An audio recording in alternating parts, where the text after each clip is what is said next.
We live in a culture that is filled with the victim mentality. People often believe that what transpires in their lives is the result of bad people in power or a corrupt political system or social inequality. Truthfully, we could do an entire series of videos addressing those ideas. But this morning, let's consider the life of Jesus, because he lived in a time much like ours. A strong political and military power controlled his government. Taxes and economics were strained and made life difficult for most people. Society was very divided between different socioeconomic classes, and power belonged only to the most elite. These realities have caused many people to see Jesus as a victim and to relate to him in that way. It is a fact that Jesus was a good man and helped many people, that his ideas pushed against the status quo and threatened religious political systems.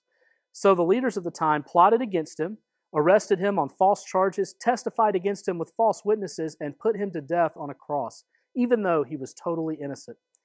At first glance, that looks a lot like Jesus was a victim. The problem with that is that Jesus told us something entirely different. In Matthew 16:21-23, Jesus tells his disciples that he's going to Jerusalem to suffer, die, and be resurrected. In other words, he knew what he was going to do, and he did it on purpose, and that changes everything in how we see and relate to Jesus. The Bible says over and over that he gave his life by laying it down willingly in obedience to God. Jesus wasn't a victim, he was on a mission.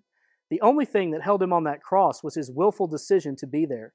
So let's stop looking at Jesus through the lens of the world and start looking at the world through the lens of Jesus.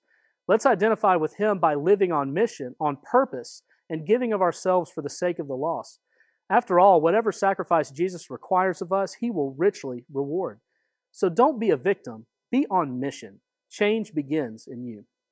The Change Begins in You is brought to you in part by Piggly Wiggly of Collinsville, Patrick Allen Companies, Mitchell Tire and Wrecker in Collinsville, and Mowdy Cabinetry.